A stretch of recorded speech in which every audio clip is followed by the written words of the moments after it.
ঘেরাও করেছি। ইতিমধ্যে আমাদের একটি মিটিং হয়েছে। আমরা আমাদের দাবিগুলো আপনাদের সামনে উত্থাপন করছি। আমাদের 1 নম্বর দাবি, আমাদের ভাই ওসমান হাদির উপর গুলি বর্ষণের সঙ্গে জড়িত প্রত্যক্ষ হামলাকারী, পরিকল্পনাকারী ও সহায়তাকারী সকল সন্ত্রাসীদেরকে গ্রেফতার করতে হবে।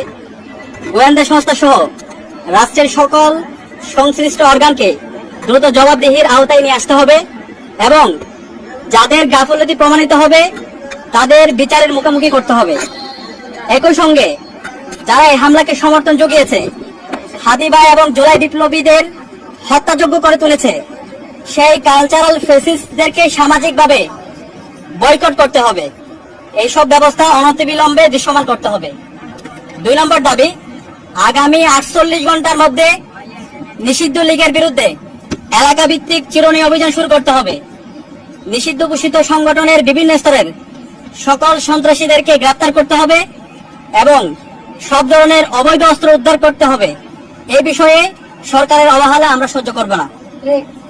3 নম্বর দাবি, ভারতীয় আধিপত্যবাদের বিরুদ্ধে প্রথম ও অপরিহার্য পদক্ষেপ হিসেবে খুনি হাসিনাকে দেশে ফিরিয়ে এনে তার বিরুদ্ধে মানবতা বিরোধী অপরাধে প্রদত্ত রায় কার্যকর করতে হবে।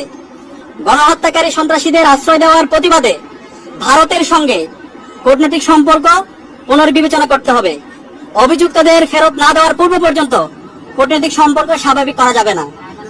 এই দাবি অনতিবিলম্বে না মানা হলে এবং আইন শৃঙ্খলা পরিস্থিতি দৃশ্যমান পরিবর্তন না দেখাতে পারলে স্বরাষ্ট্র উপদেষ্টা, আইন উপদেষ্টা এবং পররাষ্ট্র উপদেষ্টাকে পদত্যাগ করতে হবে। এই 3 দফা দাবি আমরা জানিয়েছি এবং একই সাথে আমরা গতকাল থেকে বাংলাদেশের সকল ছাত্র সংগঠন, সিভিল সোসাইটি, সাংবাদিক এবং জুলাইয়ে যে সমস্ত সংগঠনগুলো তৈরি হয়েছে, জুলাইয়ের যারা আমাদের সহযোদ্ধা ছিল, আমরা সবার সাথে গতকাল থেকে যোগাযোগ করছি, মিটিং করছি। ছাত্রদল, ছাত্র শিবির, ইন্ডিপেন্ডেন্ট অ্যাক্টিভিস্ট এবং বামপন্থী সংগঠন, ইসলামিক সংগঠন এবং সব ধরনের নাগরিক, ছাত্র এবং নাগরিকদের সাথে আমরা যোগাযোগ করেছি।